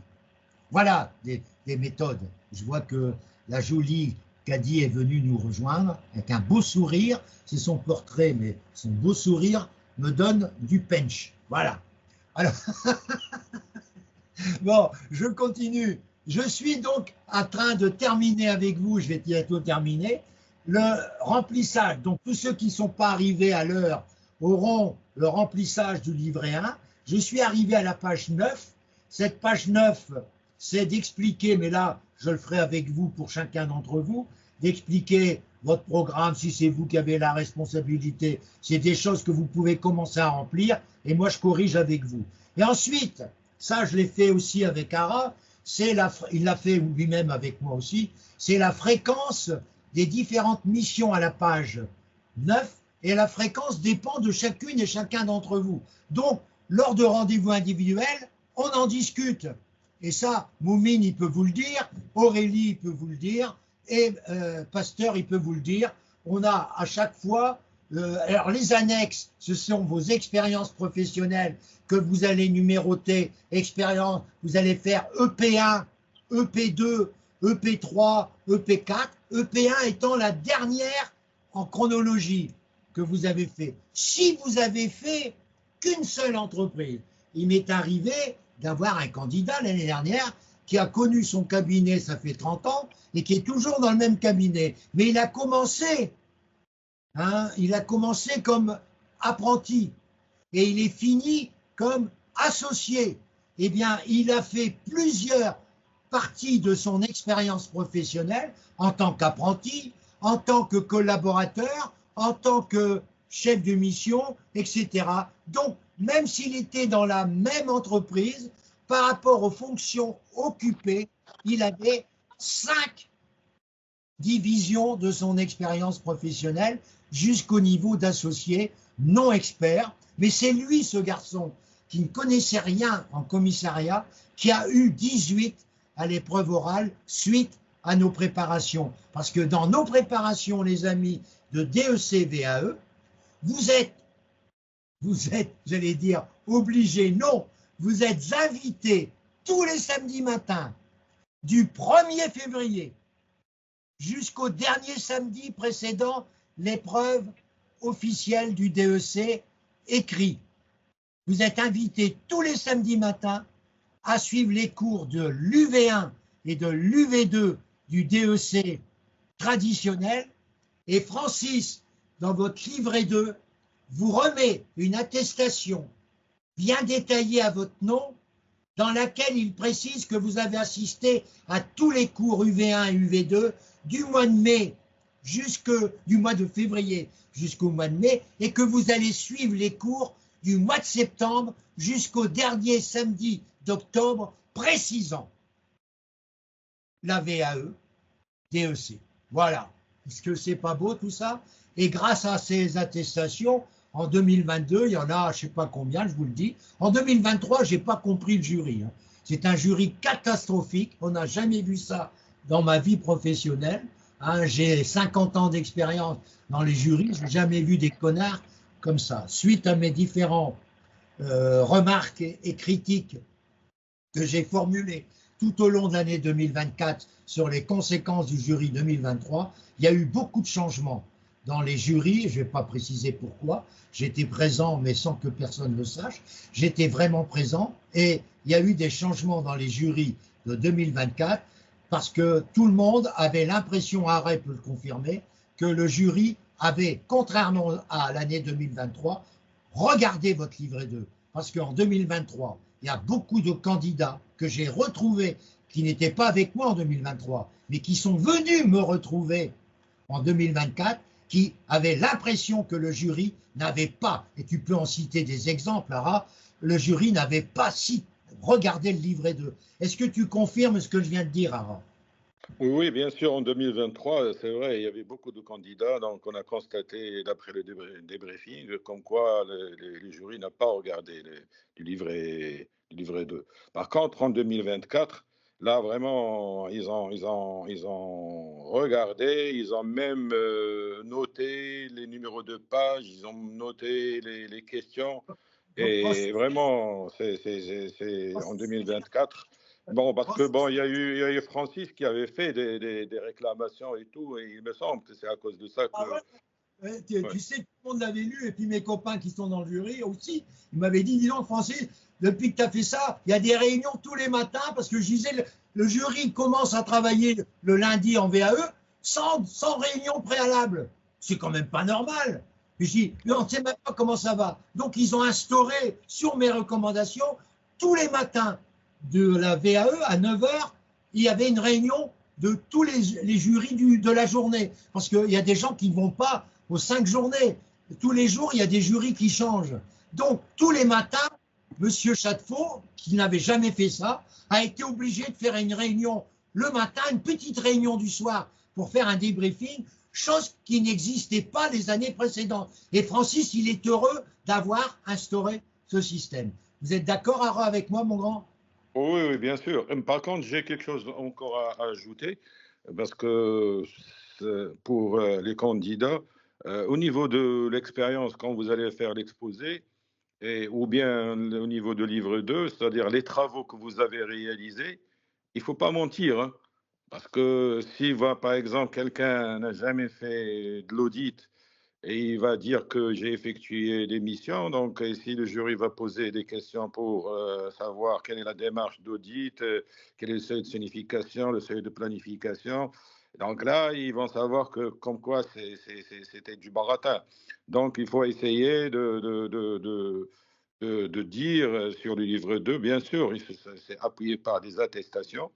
Et il ne faut pas mentir, hein, parce que ça va se voir, parce que le membre du jury ils vont poser des questions pour piéger la personne, et pour savoir réellement est-ce qu'il vraiment il a fait, par exemple, il y a des candidats qui parlaient, moi je me rappelle de l'exposé, ils ont fait la consolidation, et quand je posais des questions sur les méthodes de consolidation, ils ne savaient pas répondre, ou bien les fusions, absorption, ou bien les fusions, ou bien les scissions.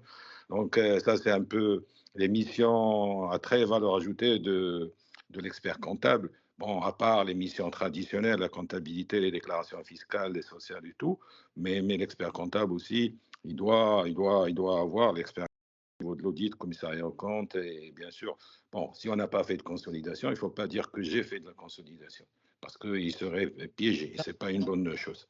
Tu as raison de le répéter, mais pour assurer nos amis, Ara va le confirmer. avec les DEC traditionnels UV1, UV2, on a vu toutes les annales du DEC de 2010 à 2024.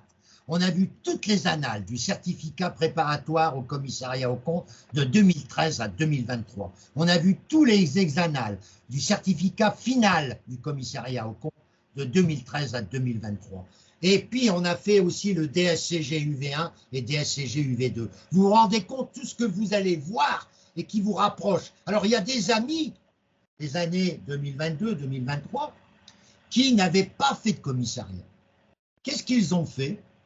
Ils ont demandé à leur direction actuelle d'aller faire un stage chez un gros big de 50 heures ou de 100 heures. Et grâce à ce stage, ils ont pu valider l'UV2 et l'UV1. Parce qu'ils avaient quand même si dans leur mission actuelle, il n'y avait pas de commissariat, ils ont pu s'intégrer dans un BIC qui leur a fait une attestation comme quoi Madame Intel était venue tous les vendredis après-midi. C'était un accord entre deux cabinets quand même relativement confraternels, hein, sans perte de salaire. Mais il y en a qui ont fait ça en dehors de leur temps de travail. Hein.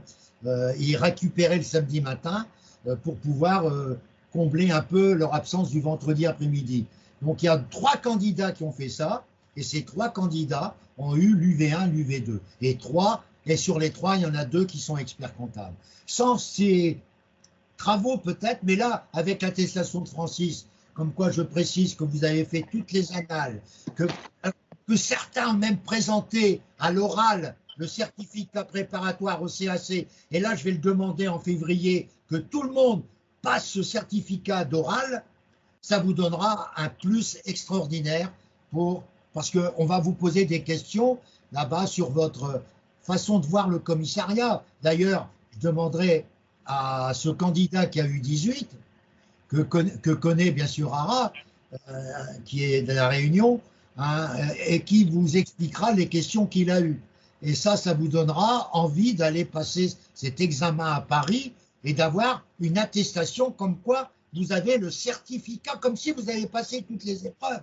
Et grâce à votre préparation au DEC, parce que le fait que vous avez mis dans votre demande du certificat préparatoire, vous avez mis votre attestation du livret A pour le DEC, vous l'avez mis dans votre dossier d'inscription, et puis vous avez mis l'attestation de Francis, comme quoi vous suivez les cours de DFT. Comme Francis est très connu au titre de la CNCC, vous avez quand même, je dirais, je ne dis pas que vous êtes, je ne suis pas en train de faire de la corruption, que vous avez sûr et certain, non c'est pas vrai, mais vous avez quand même un certain nombre de points positifs pour être, parce qu'il faut un contrôle des candidatures et toutes les candidatures ne sont pas acceptables. Donc ils font un contrôle et ils voient si les activités actuelles et les suivis de formation des candidats qui veulent être diplômés ou reconnus diplômés, parce que vous avez un diplôme avec la note, hein, c'est formidable quand même, hein, ça fait pour vos enfants et vos futurs enfants de dire, t'as vu moi, quand j'avais passé mes examens, j'ai eu 18 à l'examen. Ça, c'est fou. Moi, j'ai gardé mes tableaux d'honneur et tableaux d'excellence quand j'étais en terminale et en première, et je les ai envoyés à mes petits-enfants quand ils étaient en première, en terminale, pour leur dire, essayez de faire comme papy, parce que papy, il avait 7 premiers prix, même en philo, j'avais le premier prix. Alors, c'est pour vous dire que il n'y a qu'en anglais que j'étais nul. Là, j'ai pas peur, et je le regrette autant que j'ai cheveux sur la tête, même si mes cheveux diminuent tous les jours. Ça m'emmerde. Bon, bref. Alors, je voulais vous dire également qu'on est ensemble, et vous le sentez, ma passion, et Ara peut vous le dire, on a passé des moments formidables. Mais Ara peut le dire, à travers Ara, vous voyez la personnalité qu'on avait. Le groupe 2024, il était exceptionnel. Je n'ai jamais, dans ma carrière professionnelle, rencontré un groupe de cette valeur. Et ça, c'est génial. C'est génial. Les exposés étaient d'une grande richesse et on a passé des moments merveilleux. Mais je sens que cette année 2025 sera à l'image de 2024. Il nous reste à avoir, enfin, c'est-à-dire, on va récupérer en janvier, ça vous devinez, on va récupérer en janvier tous ceux qui seront fait balader par le jury DEC-VAE et qui vont venir nous rejoindre comme l'année dernière. J'ai eu 15 inscrits après le mois de janvier 2024 Et je rappelle aussi, les amis, que quand vous faites votre livret 1, écoutez-moi bien, il est valable 2 ans. Il est valable 2 ans. Donc, il est valable pour 2025, mais il est valable pour 2026. Je n'espère pas qu'il sera valable pour 2026. On espère faire le coup double en 2025. Alors, rapidement maintenant, je vais aller vous montrer le livret 1. Je vais aller vous montrer. Pour ceux qui passent le DSCG, il y a ce qu'on appelle le livret 1 également. Le livret 1, les amis, je ne vais pas vous faire des choses compliquées. Il est exactement en grande partie, et je le remplirai avec vous, comme je le remplirai, mais c'est pour le 31 mai, le livret 1 du DSCG. Le livret 1 du DEC, c'est pour le 31 janvier. Donc, actuellement, je vous rappelle que ce que je viens de dire pour le DEC est valable également pour le livret du DSCG, où je remplirai avec vous, bien sûr, le livret 1. Mais ce n'est pas la peine de se précipiter. Les ouvertures du livret A DSCG ne sera ouvert qu'à partir du 1er février. Donc, nous allons remplir ensemble dans les mois à venir, mais on peut le faire avant le 1er février, nous allons remplir le livret 1 du DSCG pour tous les amis qui auront déjà reçu la validation, comme Aurélie, du livret 1 DEC, et on fera le remplissage facile, parce que si vous jetez un coup d'œil, vous avez des choses qui sont relativement faciles à remplir pour l'attestation, etc., de ce livret 1 du DSCG. Là, il va me falloir une demi-heure pour le remplir. Mais dès à présent, je voudrais vous dire que j'ai été heureux d'être avec vous ce matin. La vidéo va vous parvenir, mais elle va être aussi diffusée.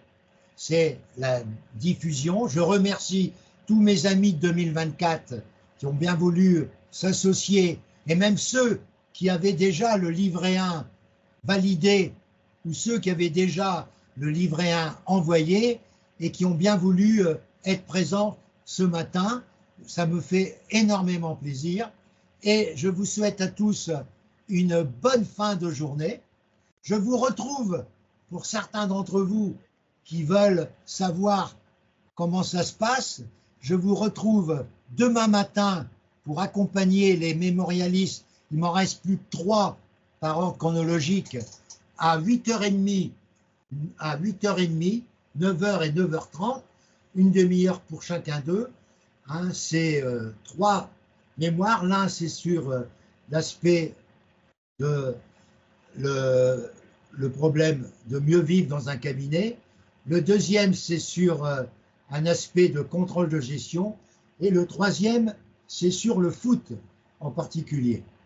Mais je sais qu'avant de vous quitter, il y a notre ami pasteur qui a un nom prédestiné à lever la main, à lever l'hostie, et qui voilà, va prendre la parole pour poser une question. Et je vois que Slimani est là aussi une question. Éventuellement, on va l'écouter. Pasteur, on t'écoute.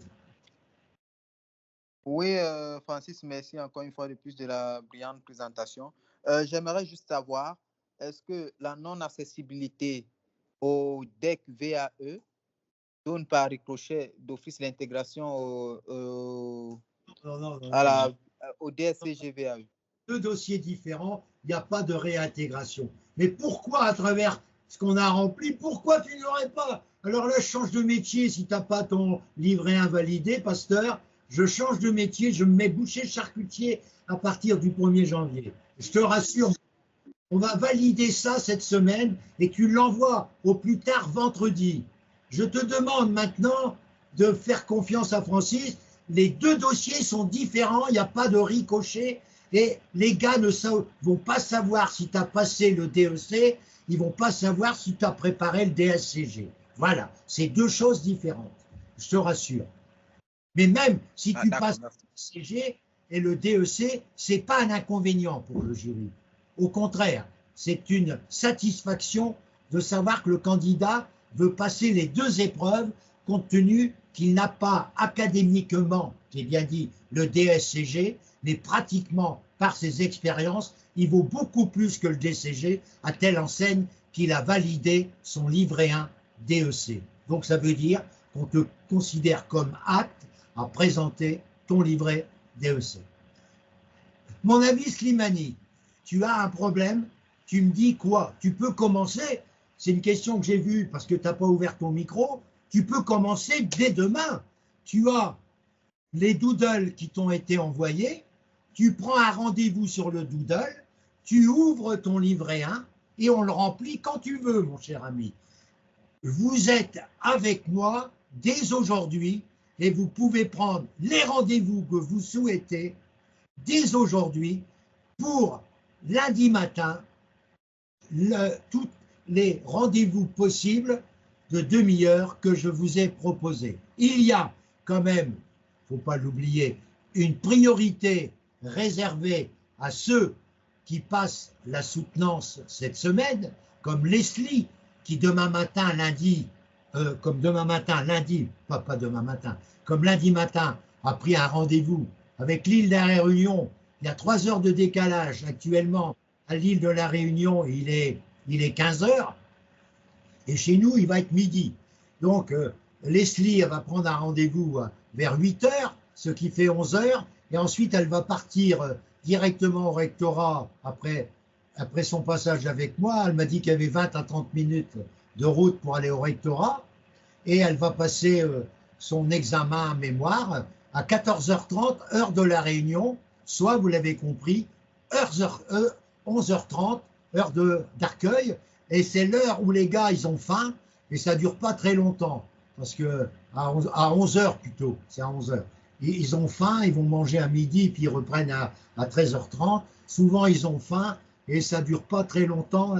J'étais habitué à ça, donc je peux vous le dire, parce qu'on avait faim. Puis quelquefois, on allait à la cantine de l'Arcueil, et comme il y avait du monde, on nous demandait d'arriver 10 minutes avant. Donc c'est pour ça qu'on se précipitait pour terminer à 11h50 les soutenances et pour être à la cantine, ou alors on allait au resto. Mais ça durait trop longtemps, le resto. Ce n'est pas une question de prix, ça, parce que ça durait trop longtemps. Voilà, est-ce que j'ai répondu au fait que je suis à votre disposition dès demain matin, pas demain matin, demain matin, il y a une réunion pour les experts traditionnels, pour la notice, le mémoire et bien d'autres choses que je vais évoquer demain matin. Pour ceux qui seraient intéressés, parce que je conseille également, et ça c'est une nouvelle décision de ma part, je conseille à tous les DEC traditionnels qui ont passé le mémoire ou les épreuves de novembre de faire une inscription au livret 1 du DEC. Parce que selon les résultats qu'ils vont obtenir le 10 janvier, soit qu'ils ont validé 2 UV sur 3, la 3e UV, soit qu'ils la préparent grâce au livret 1 en VAE, ou soit qu'ils la refont en traditionnel. Moi, j'ai un candidat, Oumar, de Paris, qui a préparé son mémoire avec moi, qui a son 4-1. Son mémoire est ficelé. Mais il m'a dit, Francis, je suis tes conseils. Je vais faire le livret 1. Donc, il a rempli son livret 1 DEC. Il m'a dit, je vais réécouter ce que tu vas dire ce matin. Mais il dit, en janvier, selon les résultats de mon UV1 et UV2 que j'ai passé, je pense non pas présenter le mémoire, comme c'est prévu, mais de présenter les UV que je n'aurai pas par la VAE, puisque je peux m'inscrire avant le 31 janvier. Il dit, tu me donnes une chance supplémentaire entre le 10 janvier 2025 et le 31 janvier.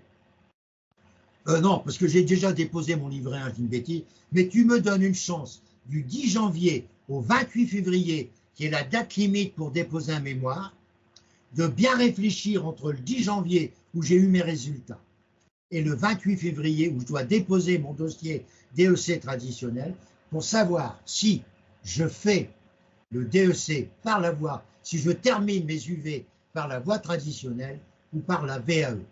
Selon les cours que je vais suivre avec toi en DEC VAE, où tu vas commencer à remplir les référentiels UV1, UV2, tu vas passer une journée et demie, c'est-à-dire un dimanche et demi un matin, c'est-à-dire 2 heures, 3 heures pour remplir le référentiel UV1. Ensuite, tu vas faire l'UV2, c'est une journée. C'est 2 dimanches pour l'UV1. Un dimanche et demi pour l'UV2 et un dimanche et demi pour l'UV3. C'est comme ça que ça se passe. Donc, ça fait 5 dimanches à peu près. Eh bien, ces 5 dimanches, c'est 5 dimanches matin de 8h à 11h. Et de 11h à midi, c'est 7 dimanches pour les DSCG. Parce qu'il y a 7 UV. Donc, voyez-vous, ceux qui préparent le DEC VAE, ceux qui préparent le DSCG VAE en même temps, ils auront 5 dimanches de 8h à 11h et de 11h à midi. Et ensuite, ils auront 2 autres dimanches, peut-être un peu plus avancés, de 11h à midi, c'est-à-dire 2 autres dimanches, pour remplir le référentiel des 2 dernières UV. Voilà comment je travaille. Vous avez compris mon calendrier. Et puis à partir de février, en dehors du dimanche pour les DSCG et DEC VAE, en dehors du dimanche, le samedi matin, c'est UV1 et UV2. On y va à fond la caisse pour l'UV1 et l'UV2 du traditionnel. Ma chère Maguette, c'est un prénom assez original parce que chez nous, en patois, Maguette, ça veut dire, en patois du Nord, Maguette, ça veut dire chèvre. Alors, ma chère Maguette, a levé la main, on t'écoute. Bonjour Francis, bonjour à tous. Bonjour Maguette. C'était juste pour faire une petite intervention dans le sens où je me suis rappelé tout de suite d'un problème que j'ai sur un dossier. Vous ne me direz pas, vous me direz du moins que ce n'est pas le moment parce que nous sommes en train de parler de tout ce qui est livré 1, comment le remplir et autres. Donc, je salue déjà ce que vous êtes en train de faire. Déjà, c'est un bon début pour nous, en fait, qui allons prendre ce chemin-là. Et c'était aussi pour vous remercier, parce que je suis là depuis, je dois dire, que vous encadrez les DEC 2024, je pense, parce que même sur mon mail, c'est ce que vous avez mis. Donc, ça fait fort longtemps que je suis là, bon, un peu sur le côté, voir comment ça se passe et autres. J'ai participé aussi à des réunions. Peut-être qu'il n'y avait pas tous ces gens-là, je dois dire, ceux qui sont là, bonjour à tous aussi. Et c'était pour vous dire que c'était magnifique. Mais aujourd'hui, j'ai un tout petit problème sur un dossier. Je ne sais pas si vous me le permettez, que j'aimerais exposer. Je ne voulais pas couper M. Hara, qui est dans la zone géographique où j'ai ce problème-là. Donc, je fais face à une maison mère qui se trouve actuellement au Maroc, qui est en liquidation, dont la filiale est ici au Sénégal, pour lesquelles nous sommes là-bas comme commissaire aux comptes. Au jour d'aujourd'hui, le gérant, il ne répond plus. On a su par des investigations qu'il avait abandonné son poste, qu'il était parti. Donc, nous faisons face à un personnel qui est dans le néant, qui n'a pas de répondant. Nous aussi, par rapport à notre mandat. Donc, on ne sait pas trop où mettre les pieds. Voilà. Donc, c'est ce que je voulais exposer en quelque sorte.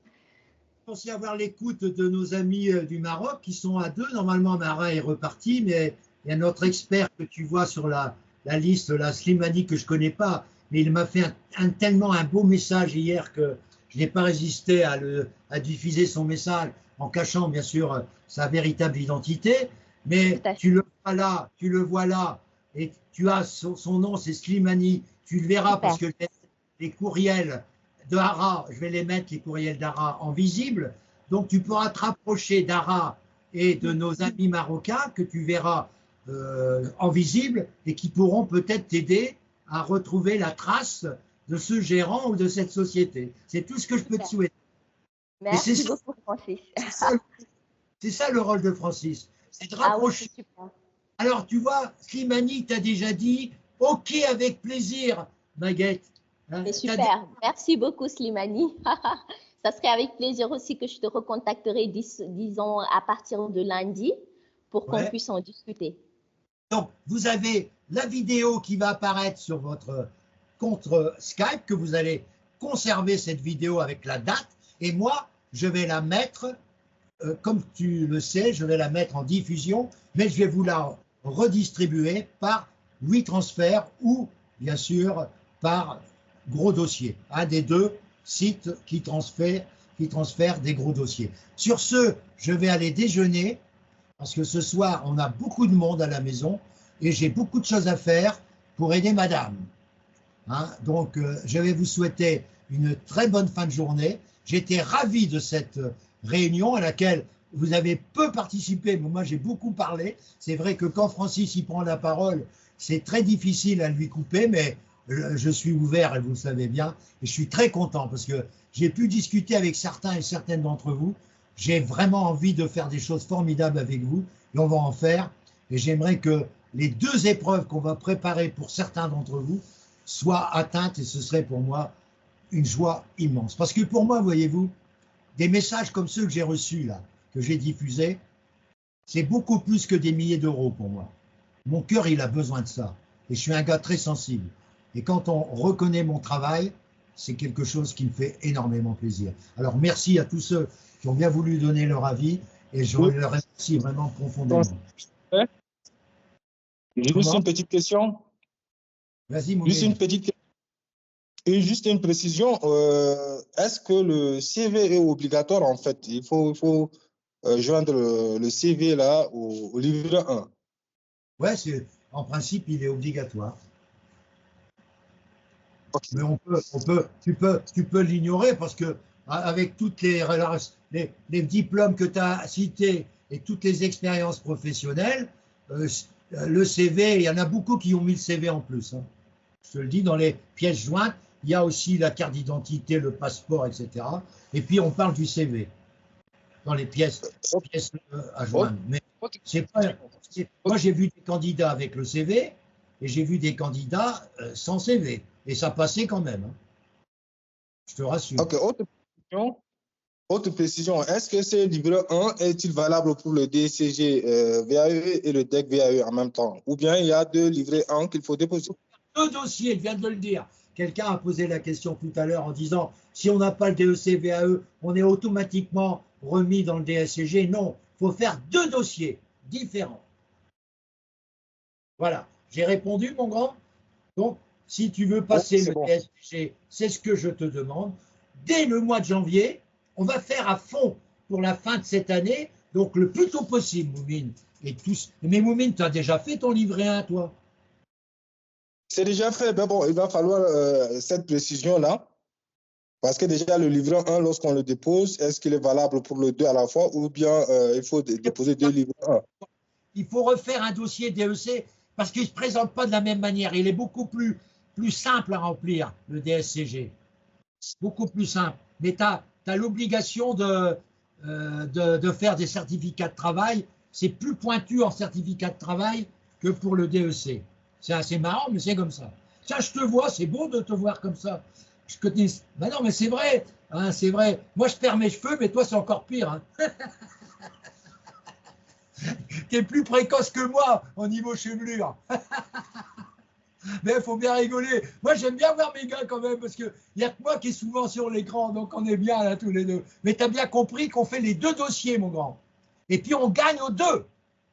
Alors, le dossier DSCG sera dans une académie, soit Rennes ou Nantes, mais par contre, le DEC, il n'y a qu'un seul endroit, c'est forcément Arcueil.